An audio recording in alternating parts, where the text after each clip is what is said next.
Arratsaldeon danoi, eskerrik asko etortzagaitik eta ongi etorriak izan. Gaur gurekin Erik Toussaint dago, Belgikan jaioa, historian formatua, zientzia politikoaren doktorea, baita ere ATTAC Frantziako kidea da eta 2001an munduko gizarte foroan parte hartu zuena. 20 urte baino gehiago darama ikerketa ekonomikoak egiten mundu osoan, prentzan eta interneten bidez zabaldutakoak eta ezagunak danontzako. 15 liburu gutxi gorabehera idatzi ditu, hainbat hizkuntzara itzulitakoak, eta aspalditik oso konprometitua dago hegoaldeko herrialdetako zorra baliogabetzeko eta ipar herrialdetako zorretaz hizketan eta irtenbide bat bilatzen. Buenas tardes y bienvenidos y bienvenidas a todas. Hoy está con nosotros Erik Toussaint, belga, de formación historiador y doctor en ciencias políticas. También es miembro del Consejo Científico de ATTAC Francia y participó en el Foro Social Mundial del 2001. Desde hace más de 20 años publica análisis económicos de muchos países que han sido difundidos por la prensa e Internet y es autor de una quincena de libros publicados también en una decena de idiomas. Y desde hace muchos años también está implicado en los combates por la anulación de la deuda de los países del sur y las deudas públicas y legítimas de los países del norte, conocedor de la realidad de muchos países y en especial de las deudas concretas de muchos de estos países. Desde el Departamento de Cooperación del Ayuntamiento de San Sebastián agradecemos el esfuerzo y su presencia y esperamos que la conferencia sea de interés. Pero también está con nosotros Bruno, de la Plataforma y Auditoría Ciudadana de la Deuda, que también nos va a hacer una pequeña introducción.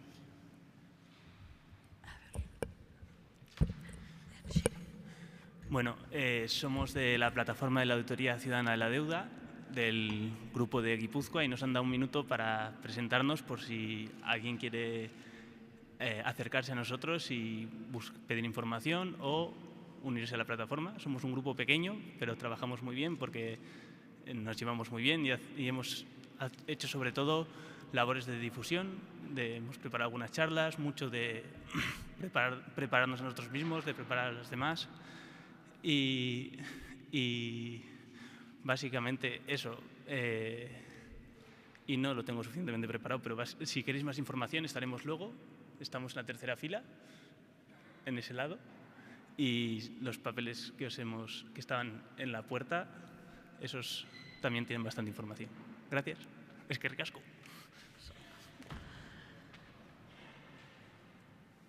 Muy bien.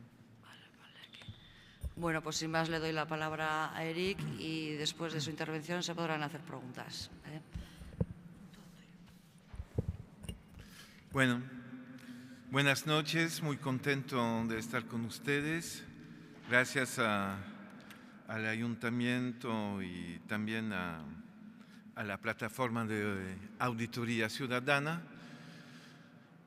Voy a tocar 3 ejemplos de países diferentes y de experiencias diferentes.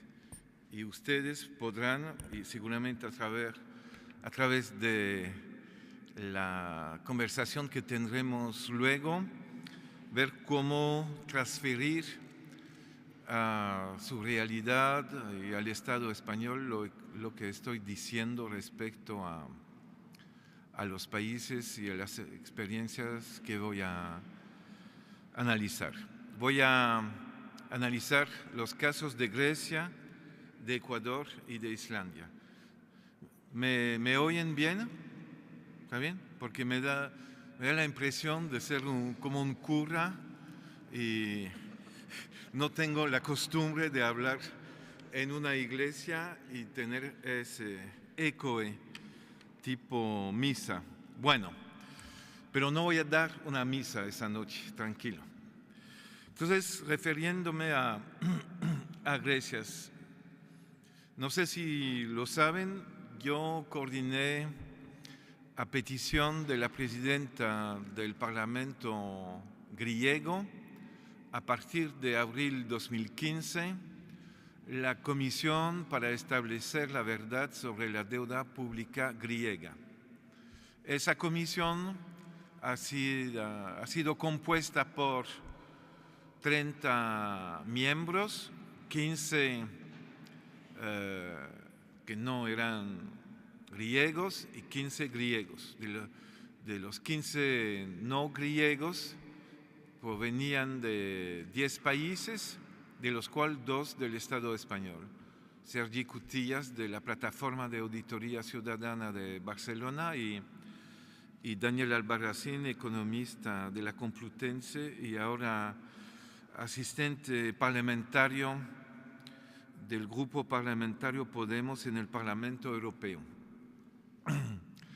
Hemos trabajado 3 meses para analizar las deudas reclamadas a Grecia y concluimos con un informe preliminar presentado públicamente los días 17 y 18 de junio en el Parlamento, en presencia del primer ministro Alexis Tsipras y de su gobierno y de parlamentarios y de la prensa internacional. Así que voy a mencionar, yo diría, elementos fundamentales de la auditoría que hicimos. Para analizar la deuda griega hay, yo diría, 2 partes de la historia de la deuda griega. La deuda contratada antes del 2010 y la deuda contratada después. La deuda contratada antes del 2010 es una deuda, es importante decir, en mayoría una deuda privada y entonces en minoría deuda pública. Es un primer punto importante, porque cuando los medios de comunicación y las instituciones europeas empezaron a hablar de Grecia como un país que había que rescatar por su problema de deuda y para salvar a la zona euro, se mencionó principalmente el tema de la deuda pública griega, cuando en realidad las instituciones internacionales, Comisión Europea, Banco Central Europeo, Fondo Monetario Internacional, que constituyeron la Troika a partir del 2010, en realidad rescataron a los bancos privados y no al gobierno griego en esa época. El problema fundamental de Grecia en 2009-2010 era un problema de deuda privada. Se había desarrollado una burbuja de deuda privada. Yo diría, para ustedes del Estado español no tendría que extrañarlos demasiado. Hay que acordarse que en 2008-2009 la deuda pública del Estado español llegaba a 60% del Producto Bruto Interno de España y ahora alcanza el 100% del Producto Bruto Interno después del rescate bancario organizado en 2010, 2011, 2012, que tuvo un costo muy elevado. De una cierta manera ocurrió lo mismo en Grecia. Bancos franceses y alemanes principalmente, que tenían liquidez en exceso en los años 2001 a 2009, colocaron su exceso de dinero en Grecia, otorgando créditos a entes privados, bancos privados griegos, empresas no financieras griegas y hogares griegos. Poco lo mismo que hicieron los bancos y prestamistas alemanes con el sector inmobiliario en el Estado español en los años 2006, 2007, 2008, 2009. Entonces teníamos hasta 2010 una deuda privada en su mayoría. Los acreedores principales eran bancos franceses y alemanes, y en el 2009-2010 explode la burbuja especulativa del crédito privado. Es claro que era imposible explicar al público europeo que había que rescatar a los bancos alemanes y franceses y a los bancos privados griegos. Y se inventó la narrativa falsificada según la cual el problema fundamental de Grecia era un problema de deuda pública y que había que rescatar al pueblo griego y a Grecia. Entonces, para fundamentar esa narrativa, hubo, por ejemplo, que falsificar las cuentas públicas de Grecia, aumentar el déficit presupuestario, es decir, aumentar de manera falsa el déficit presupuestario y aumentar, falsificando las estadísticas, el nivel de endeudamiento público de Grecia, para poder justificar ante la opinión pública europea la necesidad de otorgar un crédito a Grecia de 110.000 millones de euros, sin explicar que ese préstamo iba a servir fundamentalmente, yo diría a 80%, a seguir pagando los bancos franceses y alemanes y a rescatar los bancos griegos, recapitalizándolos y permitiendo a los bancos franceses, que eran los mayores acreedores e inversores, vender sus filiales griegas a compradores que querían comprar bancos casi quebrados.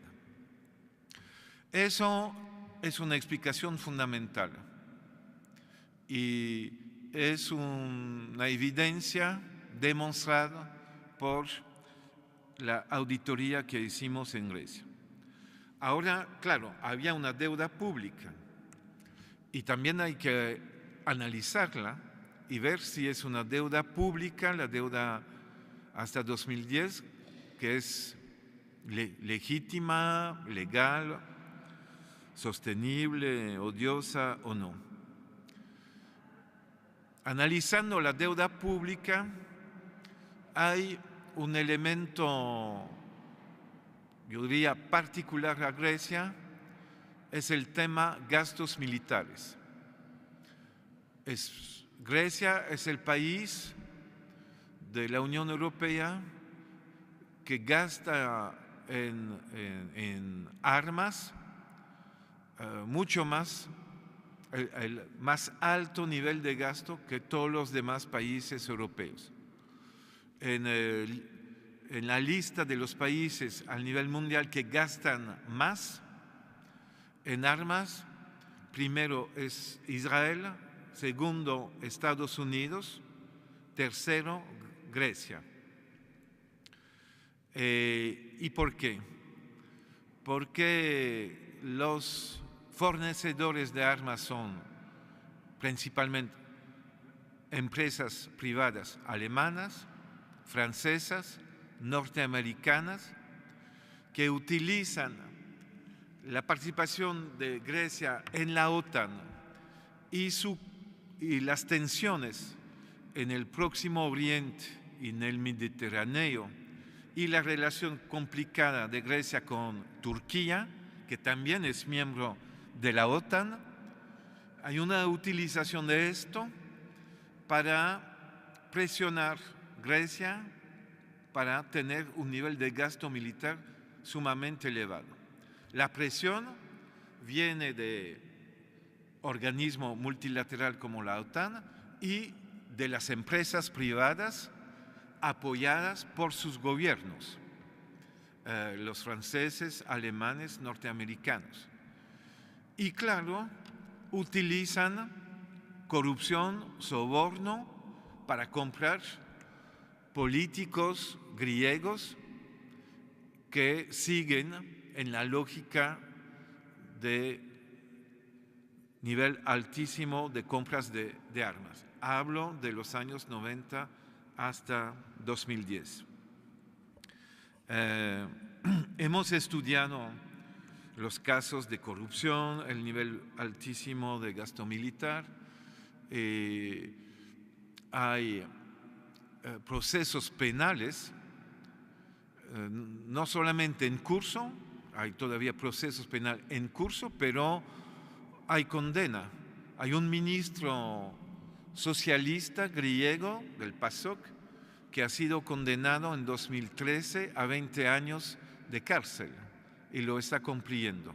Menciono esto porque la prensa internacional no informa sobre el hecho que hay condena en Grecia y que hay personaje muy conocido de la política que están encarcelados.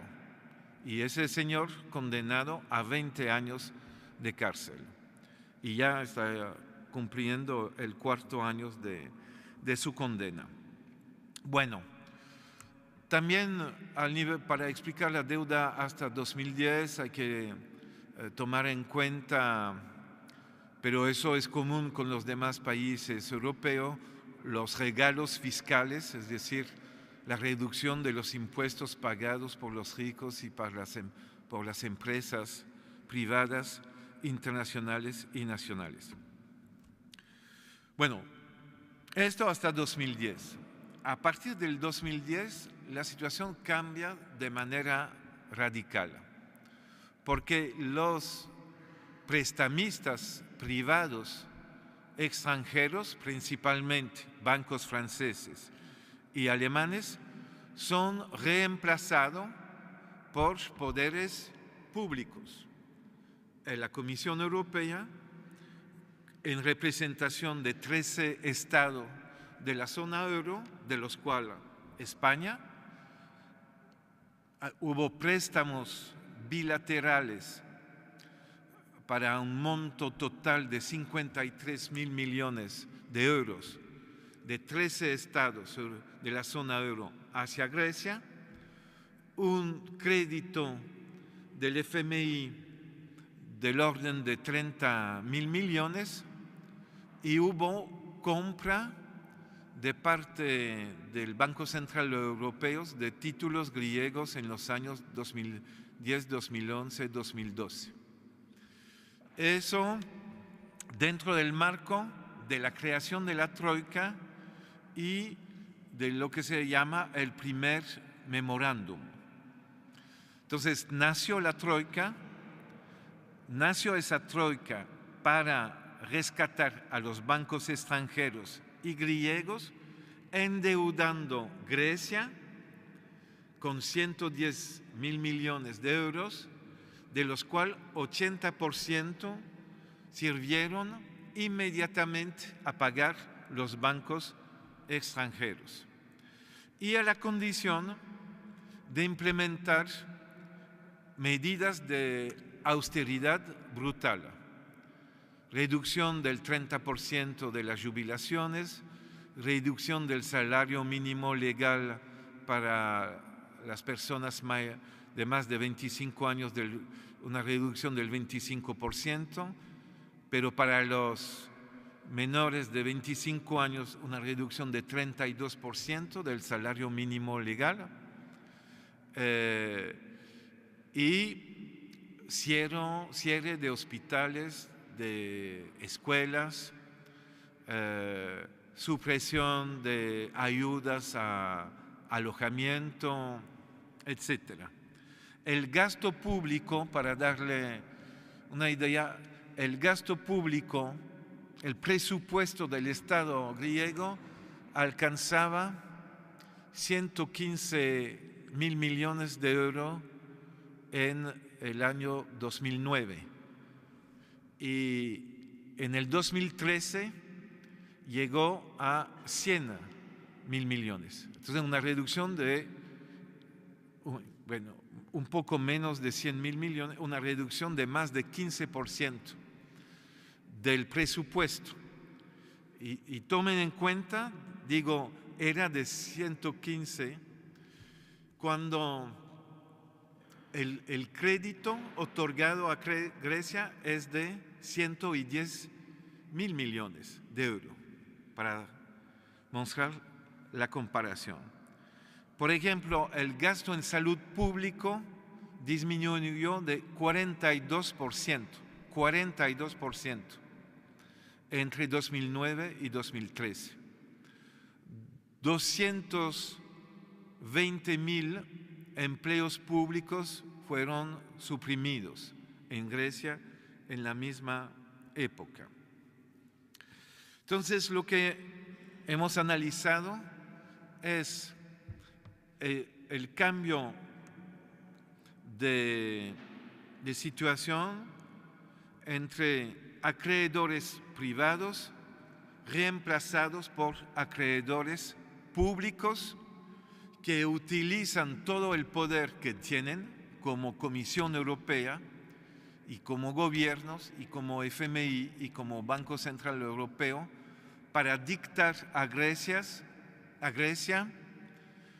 medidas que violan tratados y convenciones internacionales en materias de derechos económicos, sociales, culturales, políticos y civiles. La Constitución griega ha sido violada por los acreedores y por el gobierno de Papandreou. Es decir, que el Parlamento griego no deliberó sobre el memorándum de 2010. Tuvo que ratificar luego del préstamo las condiciones, sin deliberar, sin posibilidad de enmendar el memorándum. Un elemento fundamental, entonces, de esa nueva deuda, un elemento de ilegitimidad, es que es una deuda que ha sido contratada por Grecia para rescatar a banqueros privados responsables de la creación de una burbuja de crédito privado. Es una deuda también ilegal porque viola la Constitución griega y viola tratados y convenciones internacionales. Hemos analizado documentos secretos del FMI que nos han sido dados por la presidenta del Parlamento griego y documentos oficiales, pero secretos del FMI, que indican de manera absolutamente clara que el FMI sabía perfectamente, antes de otorgar el crédito en 2010, que otorgando ese crédito, la deuda Grecia iba a ser totalmente impagable e insostenible. Y sabía perfectamente el FMI que las condiciones que iban a dictar tendrán como consecuencia una caída brutal del Producto Bruto Interno de Grecia. Hay que recordar que el Producto Bruto Interno de Grecia tuvo un decrecimiento del 25% entre 2010 y 2015. Bueno, uno de los elementos también de ilegitimidad totalmente claro es el siguiente. En el 2010, cuando otorgaron ese crédito, como 10 directores ejecutivos del FMI sobre los 24 directores ejecutivos dijeron que había que otorgar una quita de deuda a Grecia para permitir a Grecia de tener una deuda sostenible. Y el director del FMI, el francés Dominique Strauss-Kahn, muy ligado a los bancos franceses, en relación con el director del Banco Central Europeo de la época, Jean-Claude Trichet, muy ligado a los bancos franceses, dijeron que no era posible reducir la deuda de Grecia.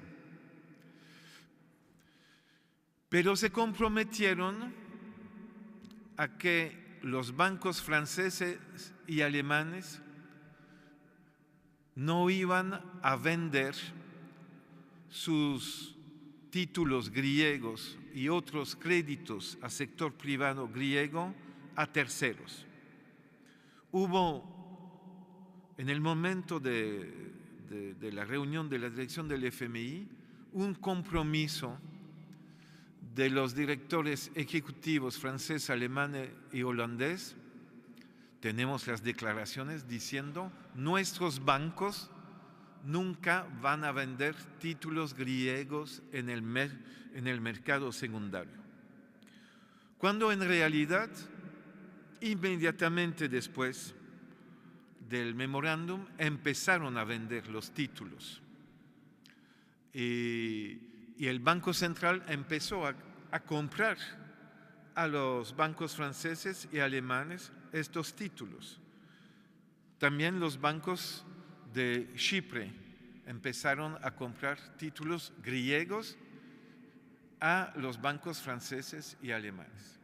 Y cuando estos bancos han logrado deshacerse de su exposición a Grecia, se organizó una reestructuración de la deuda griega en el 2012, con una quita del 53%.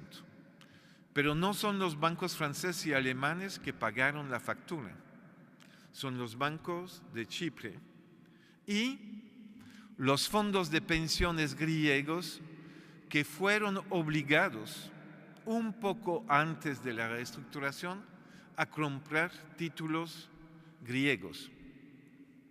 Entonces, estos fondos de pensiones griegos perdieron la mitad de sus activos en el 2012 por imposición de la troika, de la reestructuración. El Banco Central Europeo, que había comprado título griego, no perdió nada porque no participó de la reestructuración. Hubo una quita de 53% sobre los títulos griegos en manos privados. Y los fondos griegos eran fondos privados, los fondos de pensiones griegos. El Banco Central Europeo sigue recibiendo de Grecia el pago a 100% de los títulos que el Banco Central Europeo compró en 2010-2011 hasta marzo 2012. Bueno, entonces, en resumen, hemos demostrado que la deuda reclamada por los acreedores públicos, incluyendo el Estado español, es una deuda ilegal y ilegítima. En el caso griego se puede añadir una deuda odiosa, porque ha sido contratada a la condición de violar tratados y convenciones protegiendo los derechos humanos, derechos elementales a la educación, a la salud, a jubilaciones decentes, el derecho de negociar contratos colectivos entre trabajadores y empresarios, etc. Bueno, ha sido nuestra conclusión. Hicimos esa auditoría con un fuerte apoyo del Parlamento y con un apoyo muy superficial, aunque oficial, de parte del primer ministro Alexis Tsipras y del presidente de la República. Y podemos considerar que fue un error trágico, y se podrían utilizar palabras más fuertes, conceptos más fuertes que error, de no utilizar las evidencias puestas en la luz por la Comisión de Auditoría en la negociación con los acreedores. Es claro que el gobierno de Tsipras tenía solamente un plan A, no tenía un plan B. El plan A era convencer a los acreedores, a la Comisión Europea, de permitir al gobierno de romper con las políticas de austeridad, darle el derecho de hacerlo, lo que es un derecho elemental, porque el pueblo griego había dado ese mandato al gobierno, pero era totalmente ingenuo imaginar que la Comisión Europea, que Rajoy, que Cuello de Portugal o Angela Merkel iban a aceptar que dentro de la zona euro un gobierno pueda romper con la austeridad. Es claro que ellos tenían en la mira las consecuencias posibles en España, en Portugal, de permitir a Grecia de romper con la austeridad. Y fue un error trágico que desembocó sobre una capitulación y de cierto modo sobre una traición de los compromisos del partido Syriza frente al pueblo griego, no utilizar en la negociación nuestro trabajo. Creo que es fundamental sacar como lección que un gobierno que tiene la legitimidad de tomar medidas fuertes y el mandato de implementar políticas de ruptura con la austeridad, tiene la obligación de auditar la deuda reclamada a su país y mientras se hace la auditoría, suspender el pago de la deuda. Al menos en el caso griego era fundamental suspender el pago de la deuda, yo diría ya a partir de final de febrero 2015. Era la única forma de obligar a la Comisión Europea y al FMI y al Banco Central Europeo de entrar en una negociación verdadera con Grecia. Grecia tenía que pagar a ellos 7.000 millones de euros entre febrero y final de junio 2015. Decidiendo seguir pagando esa deuda, permitió a los acreedores tener una negociación que controlaban ellos mismos. No había una correlación de fuerza en favor de Grecia. El problema no era la legitimidad o no del gobierno de Tsipras, tenía toda la legitimidad para tomar medidas fuertes.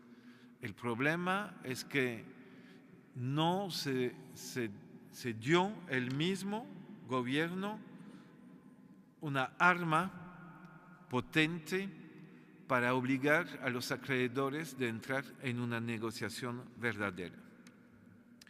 Bueno, eso es sobre la lección de Grecia. Podría añadir como lección de Grecia, y termino sobre Grecia, el hecho que en Grecia, antes de tener la comisión de auditoría creada por la presidenta del Parlamento, hubo una experiencia de auditoría ciudadana a partir de mayo 2011. Y esa experiencia, que ha sido muy importante, tuvo mucho eco en el año 2011, en particular en junio, julio, cuando los griegos, contagiados por el movimiento de los indignados del Estado español de abril-mayo 2011, cuando los griegos empezaron a ocupar las plazas públicas. Y la iniciativa de auditoría ciudadana griega tuvo mucho éxito. Y Syriza entonces retomó la exigencia de auditoría e integró esa exigencia en su programa para la selección de 2012. Y pasó de un porcentaje de voto de 4% en 2009 a 27% en junio 2012, con esa demanda de auditoría de deuda y de suspensión de pago. El problema es que luego la iniciativa ciudadana de auditoría bajó el nivel de actividad y de presión sobre Syriza, y cuando Syriza llegó al gobierno no tenía más la presión desde abajo para mantener una posición fuerte sobre el tema deuda. Y al contrario, no avanzó la suspensión de pago y se comprometió a seguir pagando la deuda. Entonces, es la última lección que saco de Grecia y que vale para otros países. Es fundamental tener la presión ciudadana desde abajo sobre partidos que pretenden, siendo gobierno, implementar políticas favorables al pueblo. Si no hay presión de abajo, la presión viene únicamente desde arriba y desde las instituciones europeas y en favor de la continuidad de las políticas neoliberales. Bueno, el segundo ejemplo que quiero tomar, y voy a hacerlo rápido, es el caso de Ecuador. Ecuador, país de América Latina de 11 millones de habitantes, conoció movimientos populares muy fuertes a partir del 99. 4 presidentes neoliberales fueron derrumbados por movilización populares hasta la elección de Rafael Correa, final de diciembre de 2006. Rafael Correa inició su presidencia en 2007 y sigue presidente reelecto de Ecuador. Rafael Correa estaba ligado a la campaña para la anulación de la deuda ilegítima ecuatoriana. Y en el Ecuador, a partir del 1999, se desarrolló una campaña fuerte para cuestionar la deuda. Yo visité en varias ocasiones a partir del año 2000 a Ecuador. Yo estaba relacionado con el movimiento que se llamaba Red Guayaquil Jubileo 2000, que trabajaba el tema de la deuda. Organizamos, ellos con el apoyo de nosotros, una campaña de auditoría, por ejemplo, para mostrar que barcos noruegos vendidos al Ecuador, barco de pesca vendido por Noruega a Ecuador, constituía una estafa que había desembocado sobre una deuda ilegítima. No entro en los detalles. Así que Correa, en su campaña electoral, puso un enfoque grande sobre el tema deuda, también sobre el tema nueva constitución, sobre el tema no firmar tratado de libre comercio con Estados Unidos y terminar con la base militar que tenía Estados Unidos en el Pacífico ecuatoriano, en la base naval de Manta. Pero el tema deuda era un tema importante. Y en julio 2007, Rafael Correa instituyó una comisión de auditoría de la deuda. Y yo hice parte de esa comisión. Éramos 18 personas, 12 ecuatorianos y 6 extranjeros. Había 4 órganos del Estado: la Fiscalía, la Comisión Anticorrupción, el Ministerio de Economía y Finanza y la Contraloría de las Cuentas Públicas. Trabajamos 14 meses para hacer una auditoría integral de la deuda contratada a Ecuador. Y en septiembre de 2008 concluimos que la deuda que habíamos analizado representaba 85% de la deuda reclamada a Ecuador, era ilegítima y una parte era ilegal. Habíamos tenido varias reuniones con el gobierno de Rafael Correa, y sobre la base de nuestras conclusiones, el gobierno decidió suspender el pago de la deuda con los tenedores de bonos 2012-2030. Eran principalmente bancos norteamericanos que habían comprado títulos ecuatorianos en Wall Street. La suspensión de pago fue una suspensión unilateral. El gobierno de Ecuador no pidió a nadie el derecho de suspender el pago, declaró el impago, diciendo: suspendemos el pago porque no se justifica seguir pagando una deuda identificada como ilegítima e ilegal. La suspensión de pago duró entre noviembre de 2008 y junio de 2009.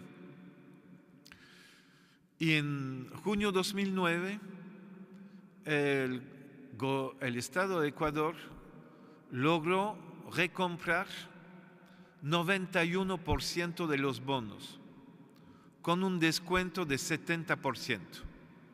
Entonces, un bono que valía $1,000 lo recompró con $300.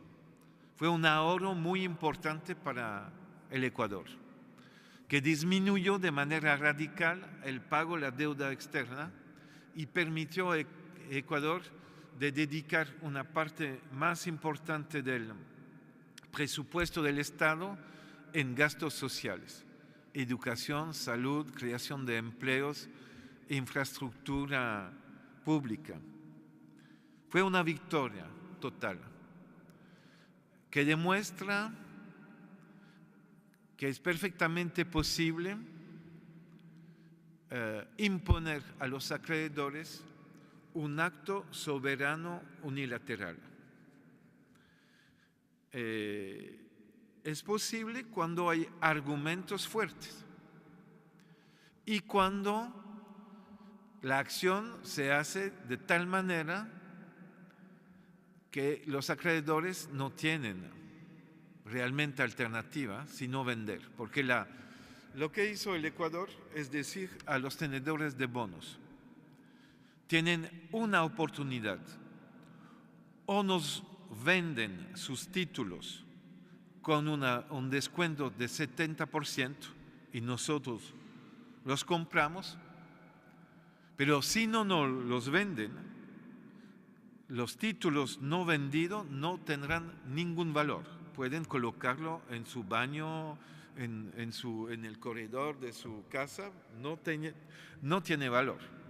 Y efectivamente, los 9% de bonos que no han sido vendidos y recomprados no han sido luego vendidos o recomprados. Fue una pérdida para los tenedores de bonos. una pérdida al 100%. La otra lección que saco del caso de Ecuador es que es fundamental tener una campaña de larga duración para lograr colocar en las elecciones candidatos y candidatas que tienen un compromiso real respecto al tema deuda.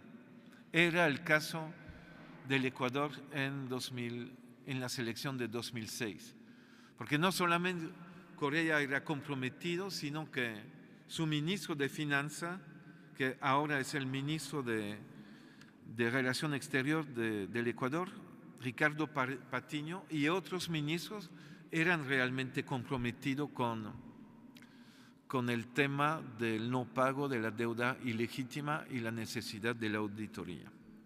Entonces, mi tercer ejemplo va a ser mucho más corto, Islandia. Para volver a un país país industrializado, muy industrializado. Islandia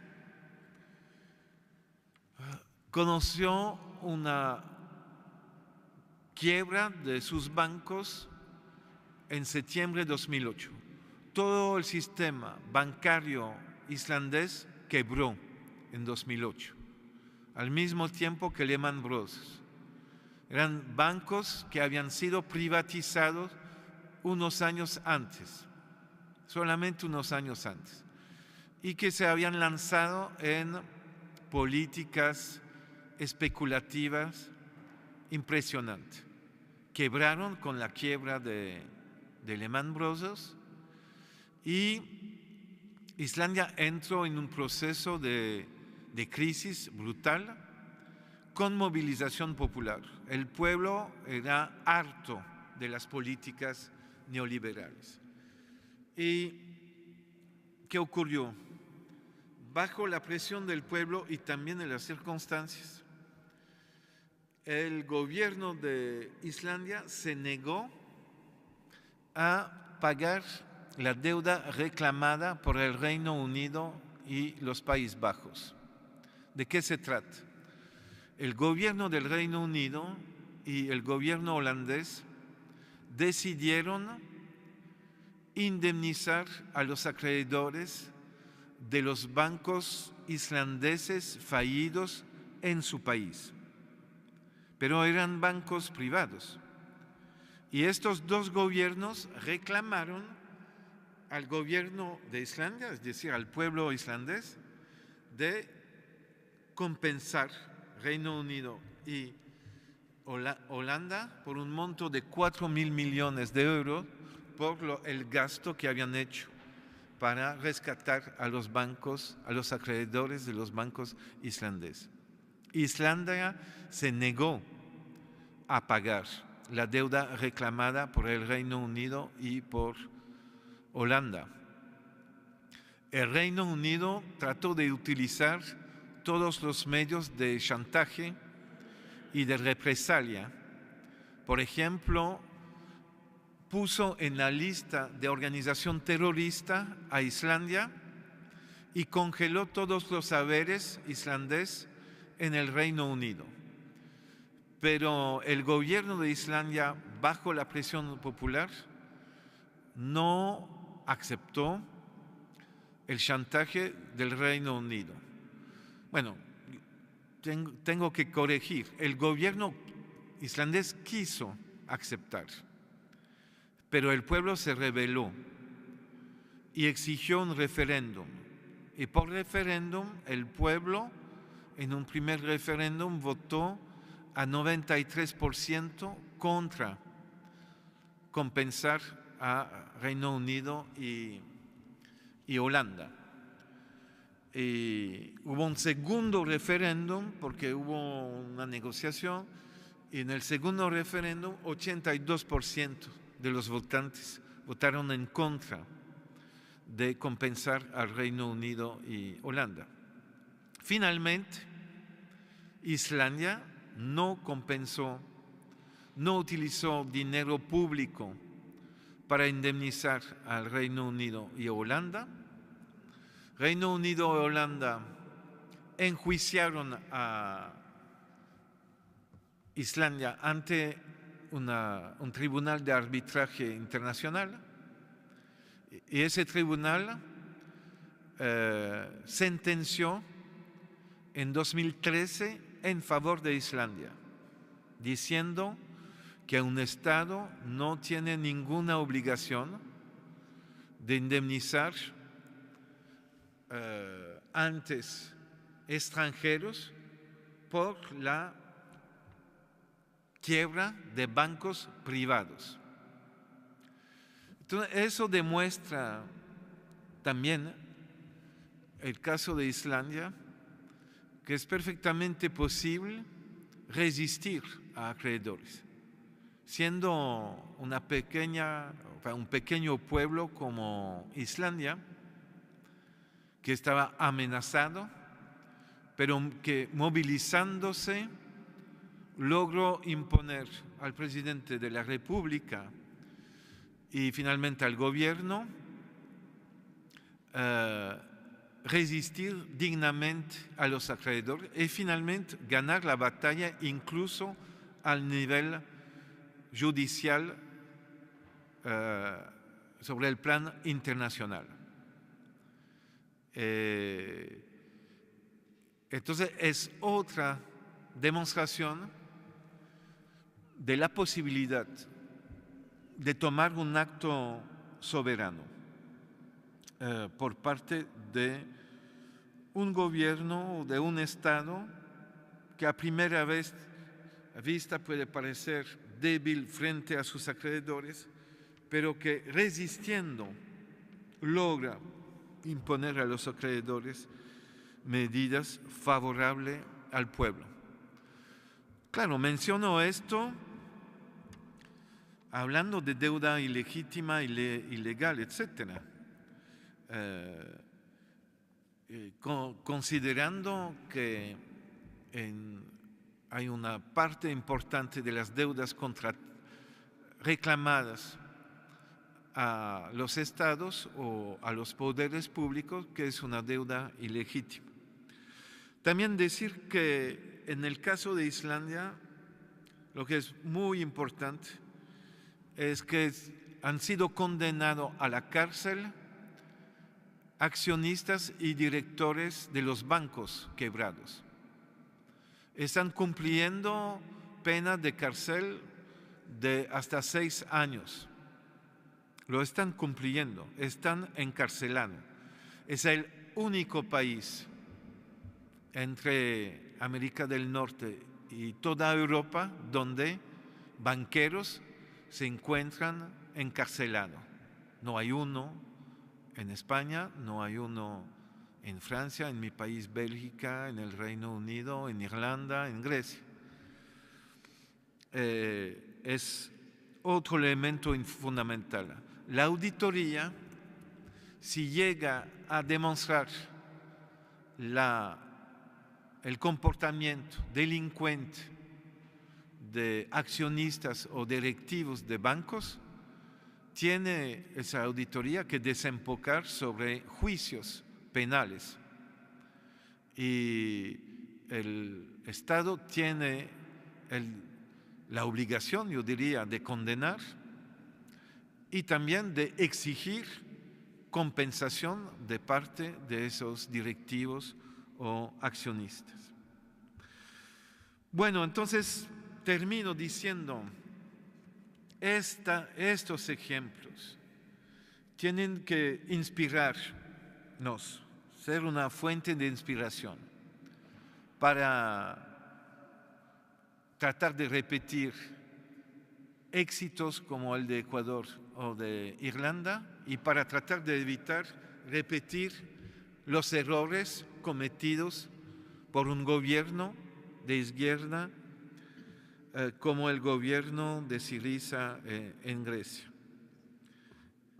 Creo, y es mi conclusión, que es absolutamente vital tener una ciudadanía activa, dispuesta a analizar y cuestionar la deuda, Entonces, hacer el esfuerzo de informarse, reunirse, apoyar iniciativas como la plataforma de auditoría ciudadana presente aquí en la sala, aprender de los ejemplos que acabo de mencionar y sacar las lecciones útiles para transferirla en su propia experiencia, en su propia vida, para lograr romper el círculo vicioso del pago de la deuda ilegítima e ilegal. Muchas gracias por su atención.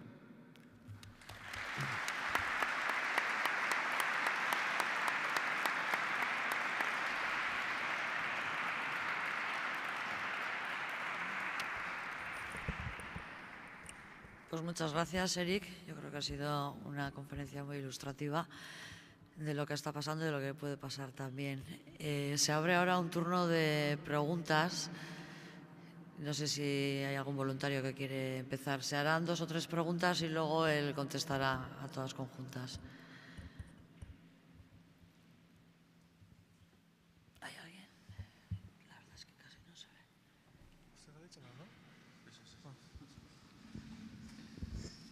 Sí, me gustaría saber qué parámetros utilizas para definir una deuda legítima, ilegítima.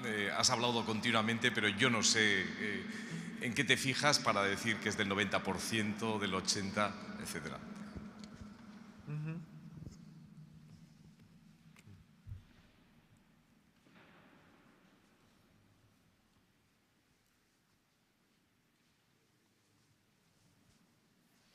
¿Hay alguien aquí en la primera fila que quiere hablar? Hola. Yo le quería preguntar, ha hecho usted mención al caso de Islandia y bueno, luego todos vimos cómo en las siguientes elecciones ganaba un partido pues partidario también, vamos, de cosas muy parecidas a las que crearon la crisis que tuvo. No oigo bien la pregunta. A ver, que ha comentado usted el caso de Islandia. Sí. Luego después, cuando en las primeras elecciones que hubo después de la movilización popular,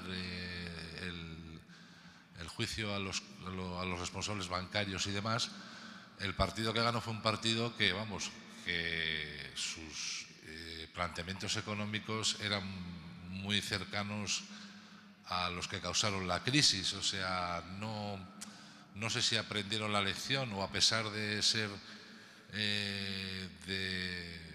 del espectro ideológico que eran, pues el tema económico y de control de la deuda y todas esas cosas en las que se vieron metidos quedó como muy controlado independientemente de quién estuviera, que yo lo dudo.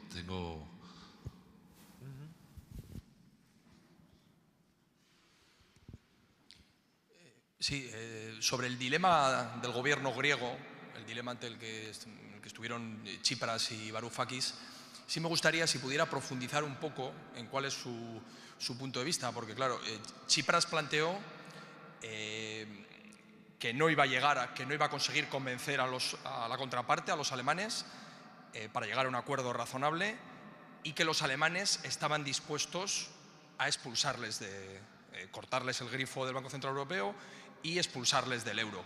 Y entonces el análisis que parece que hacía Tsipras era que eso era peor que el camino que tomaron. Entonces me gustaría saber su análisis cuál es, si él se equivocaba en ese diagnóstico porque no era peor camino o porque finalmente los alemanes hubiesen doblado en el pulso, en ese pulso se hubiesen doblegado. Me gustaría saber cuál es el análisis que hace. Sí.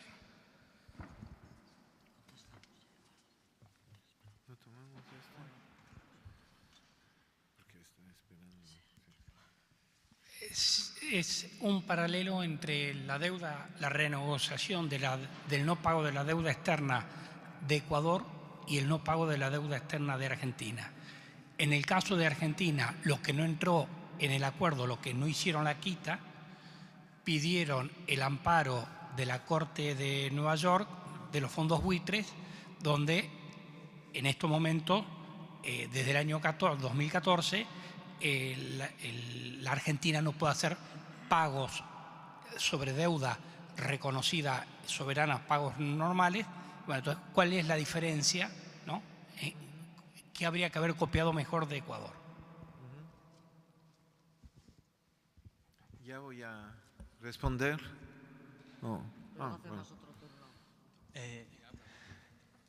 Has comentado que una de las cosas que habían hecho en Grecia es hacer a Chipre comprar deuda griega y no se me ocurre cómo. Ok.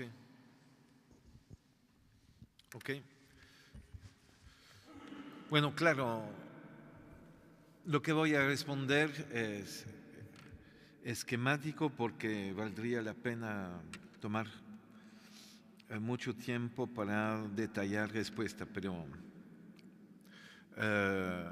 quiero mencionar que he traído conmigo varios libros míos que están al fondo, donde podrán encontrar mucho más desarrollo, argumentación, análisis, por ejemplo, de la crisis bancaria. Hay ese libro que se llama Bancocracia, que ha sido publicado en 2014 y tiene como prefacio un texto de Carlos Sánchez Mato, que cuando lo escribió era solamente miembro de la plataforma de auditoría ciudadana en Madrid y presidente de ATAC España, y ahora es el concejal de finanzas de Madrid, como ustedes saben, imagino.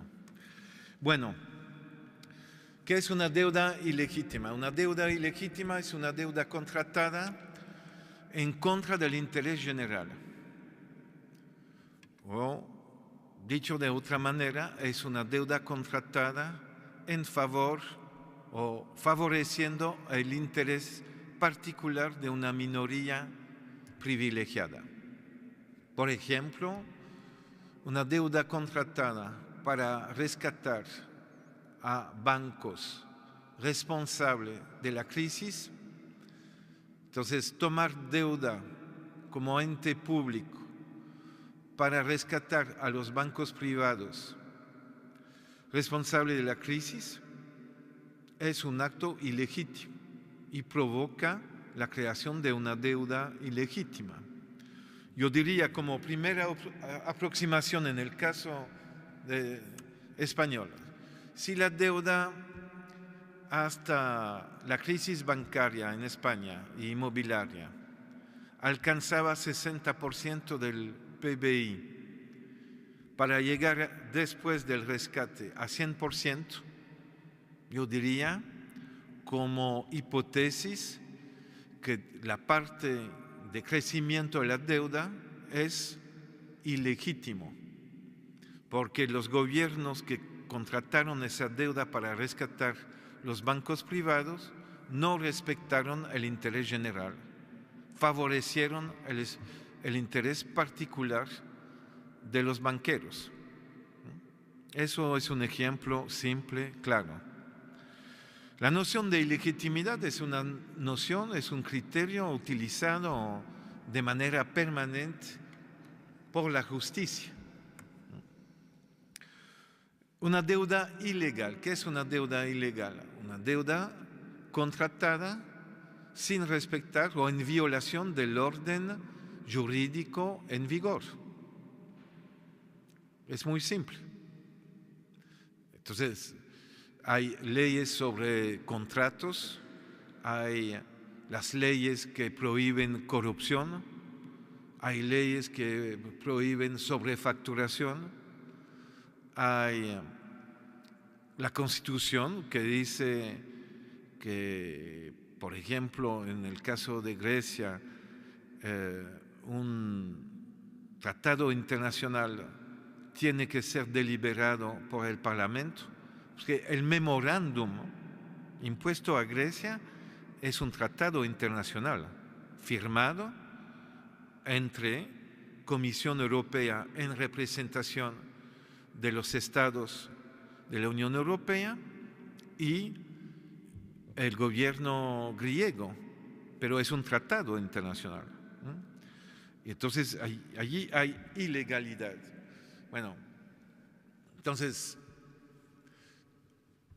si tomando un municipio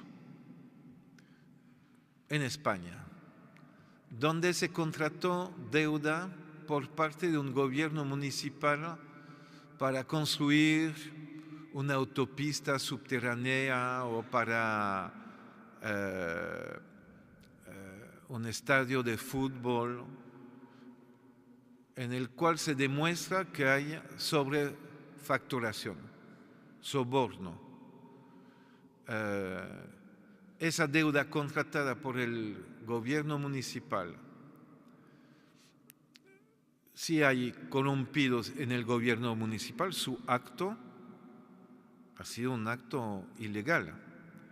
Las empresas que corrompieron o estuvieron de acuerdo con el chantaje de los gobernantes del municipio y que otorgaron sobornos, son cómplices. No pueden reclamar al pueblo del municipio seguir pagando una deuda de la cual ellos mismos se aprovecharon. Entonces, una auditoría puede demostrar ilegalidad e ilegitimidad incluso al nivel de un municipio. De ahí toda la importancia de la participación ciudadana, de la transparencia, etc. Yo menciono esto porque la primera reacción del público cuando hablo de deuda ilegal es decir, pero si el gobierno municipal y si el gobierno nacional ha sido legalmente electo, sus actos son legales. No necesariamente. Un gobierno electo democrático, de manera democrática, puede cometer actos ilegales. Veremos en el caso de Valencia, por ejemplo, si va a desembocar sobre identificación de contratos que llevaron a un endeudamiento ilegal de Valencia. Y seguramente en otras partes de España se podrá encontrar seguramente o probablemente actos ilegales. Entonces yo podría también, y voy a definir rápidamente, deuda insostenible. Una deuda insostenible es una deuda contratada a condiciones que no permiten al deudor público seguir garantizando derechos humanos fundamentales a la ciudadanía. Entonces es una deuda insostenible del punto de vista de los derechos humanos, que son en el derecho internacional jus cogens, es decir, derecho superior al derecho comercial, por ejemplo. Bueno, entonces era para responder a la primera pregunta. Segunda pregunta, sobre Islandia. La narración que hago de Islandia, claro, es esquemática. No estamos enfrente de una situación ideal en la cual toda la ciudadanía ha entendido todo y ha logrado colocar en el gobierno los y las que proponían el mejor programa. Pero ¿por qué? Sobre todo porque en Islandia, en la selección que usted menciona, los que fueron castigados son los que siguieron con una política muy contradictoria. Eran en verdad un gobierno, es decir, el primer gobierno después de la quiebra era un gobierno neoliberal. Luego hubo nuevas elecciones y hubo un gobierno de centro izquierda y decepcionó a la gente. Y la gente votó en favor de partidos que apoyaban las decisiones de no pago de la deuda, que apoyaban los procesos penales contra los banqueros y que prometían anulación de deuda hipotecaria. Porque en Islandia, como en el Estado español, el tema de la deuda hipotecaria privada de los hogares es un tema central. Y el partido que ganó las elecciones en Islandia tuvo un discurso contra los bancos y para la protección de los derechos de los hogares que habían sido engañados por los bancos en el tema hipotecario. Entonces no es un partido con un programa de derecha neoliberal, es un partido, como ahora se utiliza, populista con un discurso en favor del pueblo y claro, tenía raíces más bien de centro derecha, pero frente a un centro izquierda que ha decepcionado, la gente castiga al gobierno anterior y vota para la alternancia. Así que hay que matizar también el voto en Islandia y no decir que la gente, yo no acepto la versión según la cual la gente votó en favor de la derecha en Islandia. Es mucho más complejo y hay que matizar. ¿Qué más? Grecia. Para mí,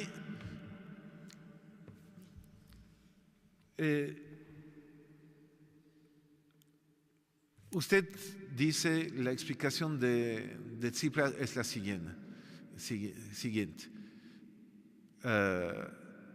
Los acreedores y la Comisión Europea y el gobierno alemán amenazaba a Grecia de la expulsión de la zona euro. Y entonces dice Tsipras, yo no tenía alternativa, tuve que capitular para evitar la expulsión de la zona euro.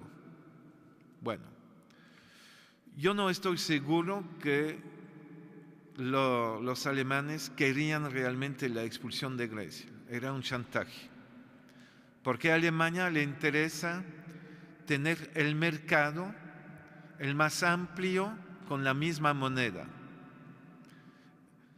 Las empresas alemanas tienen ventajas comparativas frente a los productores y las empresas españolas, portuguesas, griegas, sobre el mercado español, portugués, griego,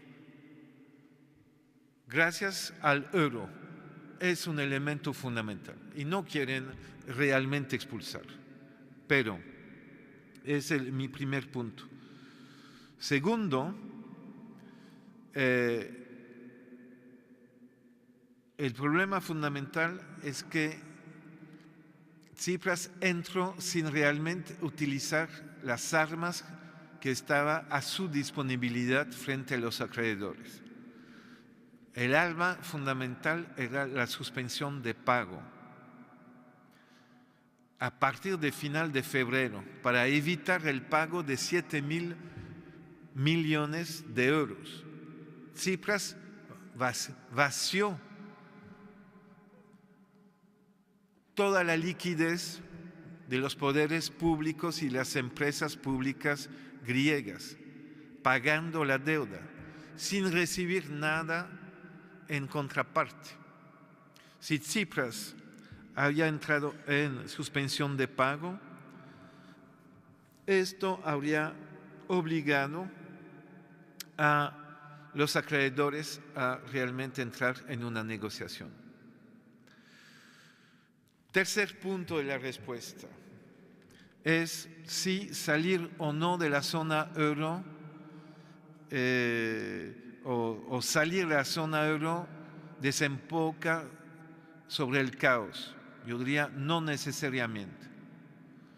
Lo que es seguro es que Tsipras había sido electo con el mandato de seguir en la zona euro, porque él propuso al pueblo un programa que implicaba seguir en la zona euro. Entonces, para mí, no había que salir de la zona euro, porque había que respetar el programa de Syriza.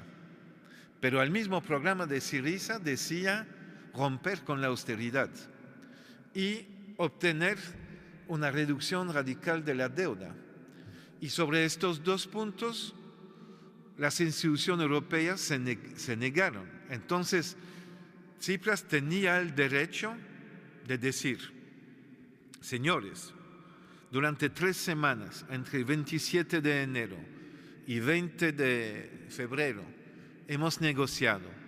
Ustedes en Bruselas no nos hacen ninguna apertura, no respetan el voto del pueblo griego. Yo, como primer ministro, tengo que respetar la voluntad popular. Y entonces tomo medida de autodefensa.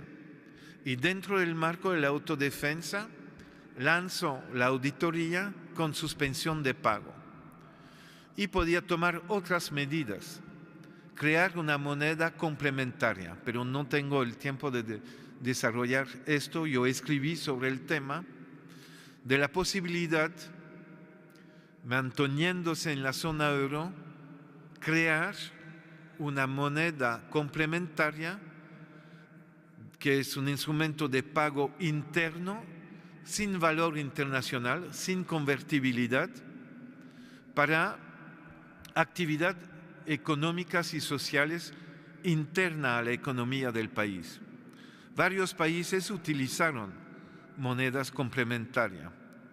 Argentina en 2002, el estado de California en 2008-2009, también entes públicas en los años 30 en la crisis de Estados Unidos. Es perfectamente posible. Ecuador ahora tiene una moneda complementaria al dólar, que es una moneda virtual, electrónica.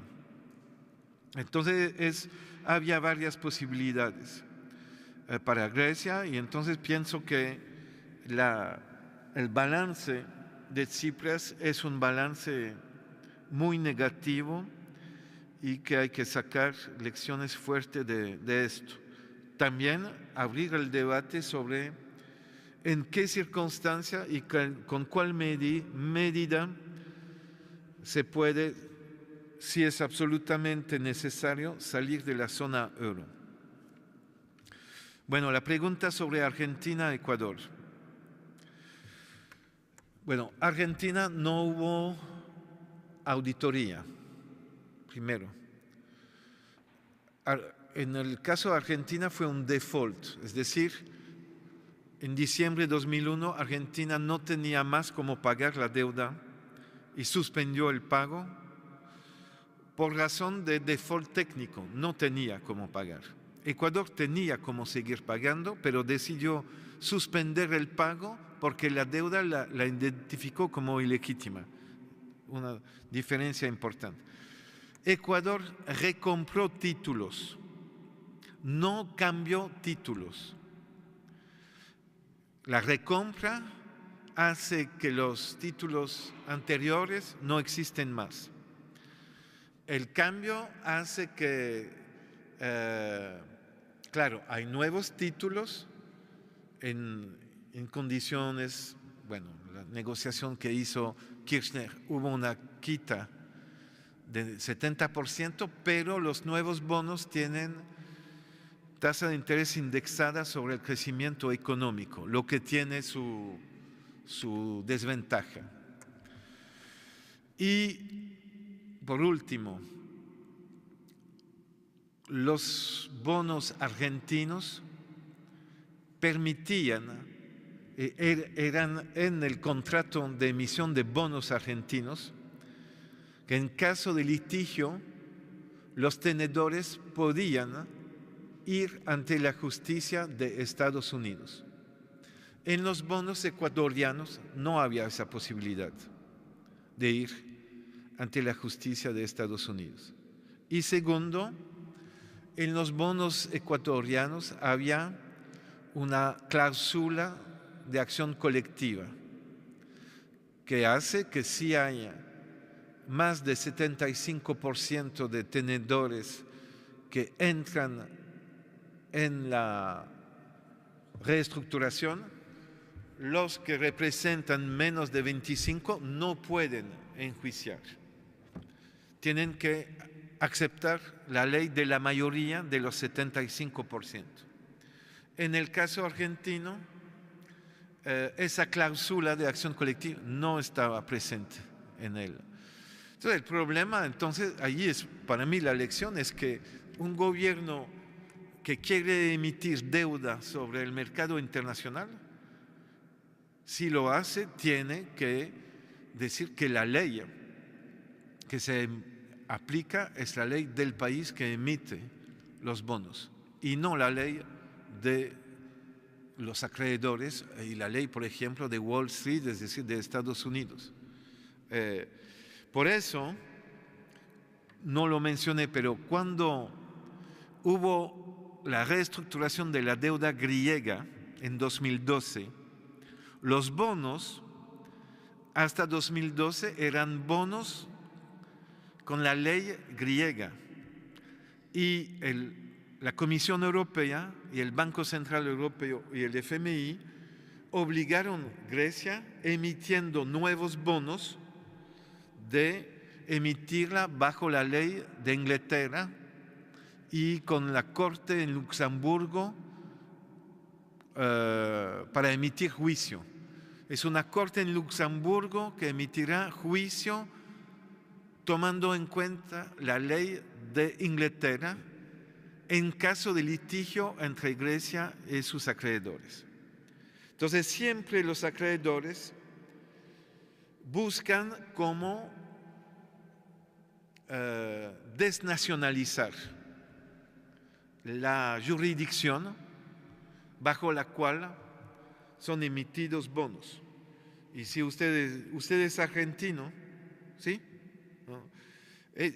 Hay un tema central en Argentina, es la doctrina Calvo y la doctrina Drago. Son dos grandes juristas argentinos del final del siglo XIX, inicio del siglo XX.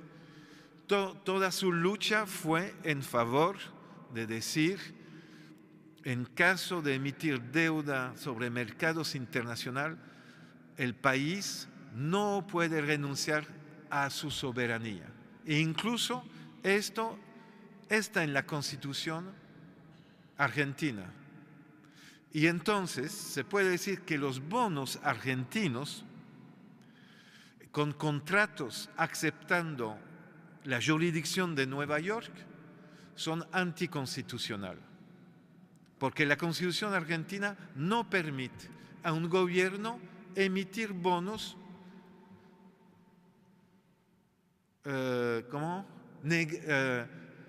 renunciando a la soberanía. Para mí es un tema muy importante de volver a la implementación de la doctrina Drago y la doctrina Calvo, que son doctrinas fundamentales del derecho internacional. Bueno, y termino sobre Chipre.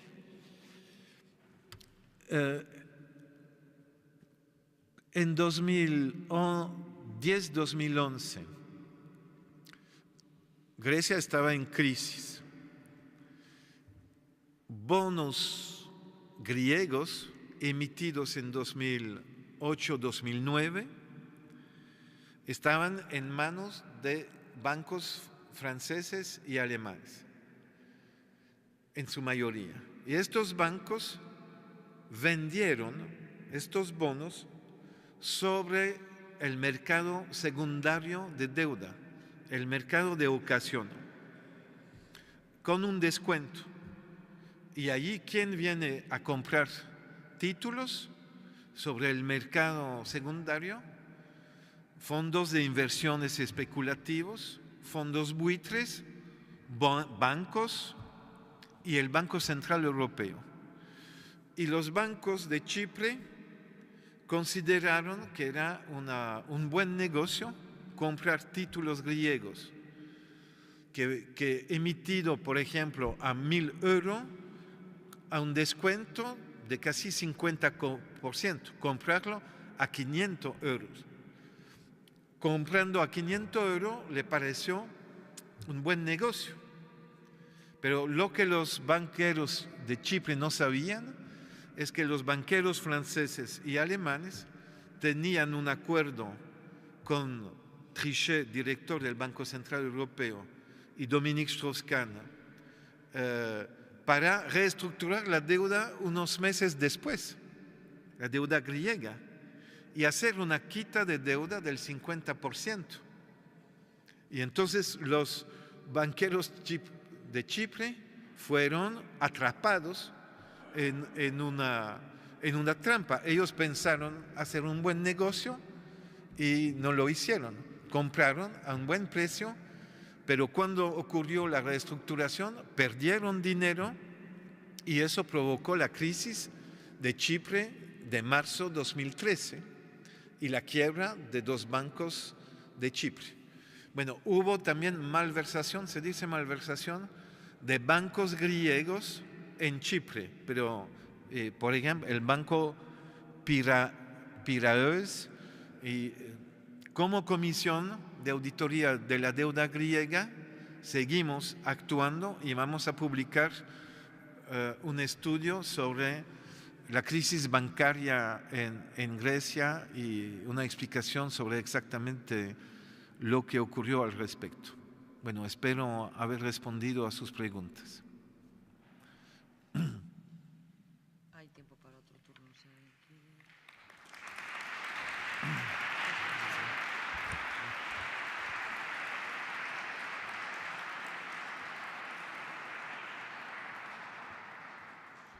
Habría tiempo para otro turno si queréis, otro cortito y para terminar.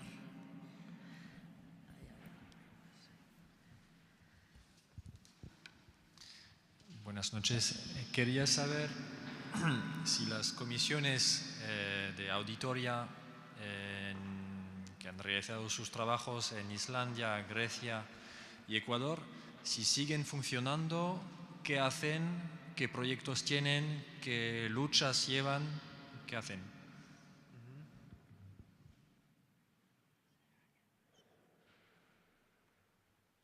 ¿Hay más? ¿Alguien más? Bueno, pues contesta. Bueno, sigo con mensaje publicitario porque no quiero volver a mi país con los libros que he traído. Entonces no olvídense cuando van a salir. Bueno, la Comisión del Ecuador no sigue y yo diría claramente la orientación de Rafael Correa ahora es muy decepcionante. Ha demostrado que era posible financiar un desarrollo humano en Ecuador en los años 2009-2010, rompiendo con los acreedores, y ahora, a pesar de esa demostración, Rafael Correa está volviendo hacia los mercados financieros internacionales y hacia el Banco Mundial. Y para mí es una gran decepción. El gobierno de Corea no preparó el cambio de situación internacional que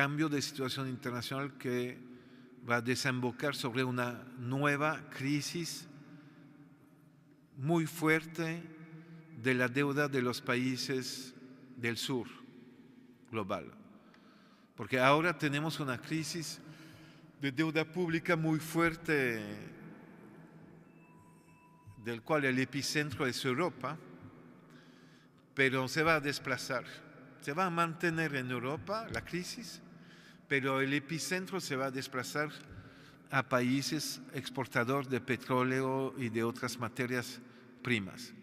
Y Ecuador es exportador de petróleo banano, flores, y va a pagar un precio muy alto por no haber preparado bien con Venezuela, Bolivia y otros países al cambio brutal de situación internacional. Y vamos a volver a hablar de crisis de deuda de los países del sur en los meses que vienen. Entonces, la Comisión de Auditoría nos sigue. He esperado un momento el reinicio del trabajo. Tuvimos una reunión con Rafael Correa en enero de 2011 de los miembros de la comisión. Nos invitó a Quito y nos dijo, bueno, fue una victoria total el no pago de la deuda a los tenedores de bonos 2012-2030. Podríamos enfrentar otro acreedor y yo propuse enfrentarse al Banco Mundial porque es evidente la ilegalidad y legitimidad de la deuda reclamada por el Banco Mundial a Ecuador. Pero su ministro de Finanzas prefirió, Correa aceptó y el ministro de Economía y Finanzas hizo todo lo necesario para no implementar la política decidida. Y finalmente Correa abandonó la idea de mantener el trabajo de la Comisión de Auditoría. Entonces, para mí es un error. En Grecia, era una exigencia de los acreedores silenciar a la Comisión. Hubo un chantaje sobre Tsipras y el gobierno Tsipras II para silenciarnos. Así que en noviembre de 2015, el nuevo presidente del Parlamento nos mandó una carta para decir que nuestra misión había terminado. No tomó todavía un acto oficial de disolución, pero seguramente lo va a tomar. Entonces nosotros hemos decidido con la expresidenta del Parlamento griego y con todos los miembros de la comisión transformar el estatuto de la comisión y ahora nos constituimos en una asociación griega y estamos depositando los nuevos estatutos ante los organismos legales griegos. Y seguimos trabajando, entonces, sin apoyo del Parlamento, pero con la participación de la expresidenta, y vamos a reunirnos en Atenas los días 17 y 18 de junio y hacer público nuevos trabajos y, por ejemplo, un trabajo sobre el sector bancario griego y el sector bancario internacional relacionado a Grecia.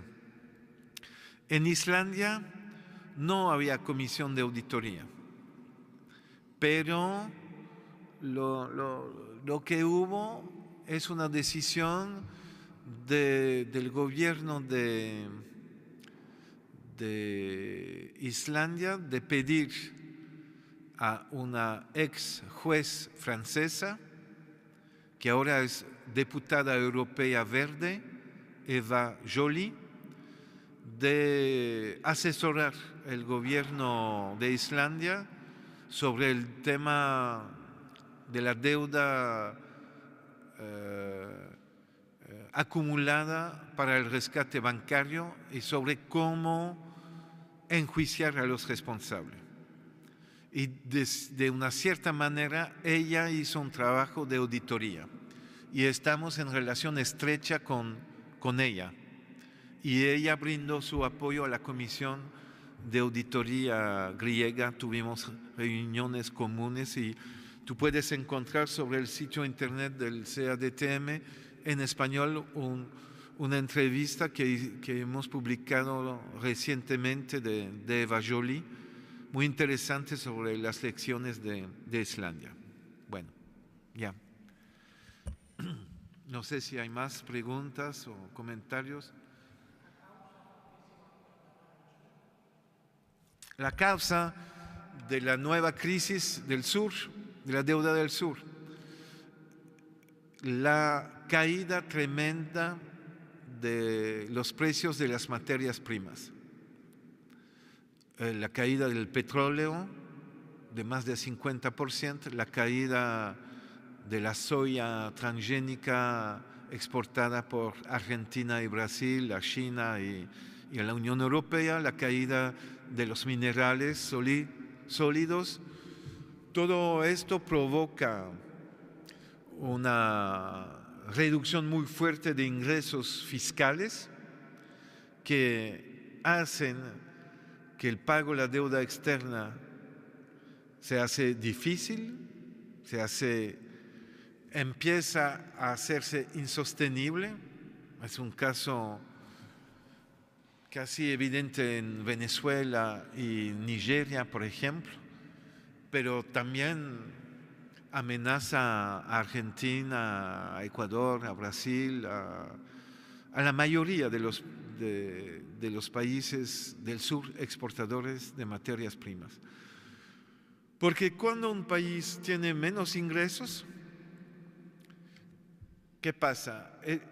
Los países del sur refinancian el pago de la deuda, es decir, los bonos llegan a su término y para reembolsar los bonos, el país emite nuevos bonos. Pero los compradores de bonos exigen ahora tasas mucho más elevadas. Antes, Argentina no tenía acceso a los mercados, pero Brasil podía emitir bonos a 3 o 4%, México también, pero ahora tiene que pagar 6, 7, 8%. Y cuando Argentina va a volver a los mercados financieros, porque Macri decidió indemnizar a los fondos buitres y acatar con la decisión de la justicia norteamericana, cuando Macri va a emitir nuevos bonos, seguro que va a tener que pagar 7, 8, 9% de tasa de interés. Y con los ingresos fiscales que disminuyen, va a provocar un problema de sostenibilidad de pago de deuda por parte de Argentina y de otros países que están en circunstancias semejantes. Así la explicación.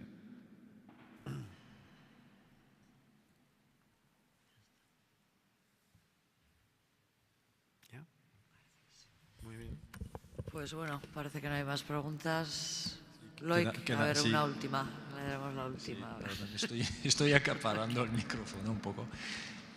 Pues enhorabuena por la reciente constitución de esa asociación, ahora de la comisión en Grecia que se transforma en asociación, y justamente quería conocer si hay intención, y si hay intención, cuáles son los planes para implicar a la ciudadanía griega, ya que además ha habido bastante fuerza de movimiento ciudadano a favor de la auditoría, si hay planes y cómo se va a desarrollar, si ya tenéis alguna idea de cómo hacerlo. No, claro que no es solamente una intención, es que dentro de los miembros de la comisión hay una minoría yo diría, de expertos extranjeros, es una mayoría de miembros griegos que son de organizaciones ciudadanas, organización feminista, organización sindical, organización de periodistas, organización de abogados, organización que están en los, ¿cómo se dice? Los no sé cómo se dice en español, los puestos de salud alternativos, ¿no? Sociales, están adentro de la comisión. Y claro, vamos a tratar de ampliar la participación y de llegar sobre todo allí a través de la juventud universitaria. La expresidenta del Parlamento griego tiene 39 años de edad y es muy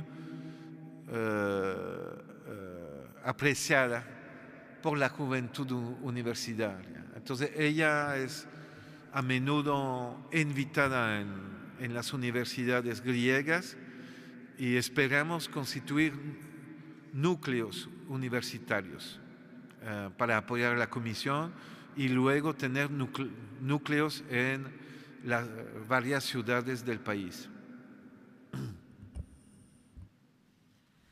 Bueno, pues ahora sí, ya vamos a dar por terminado, así que muchas gracias, Eric, y eskerrik asko, Gabor.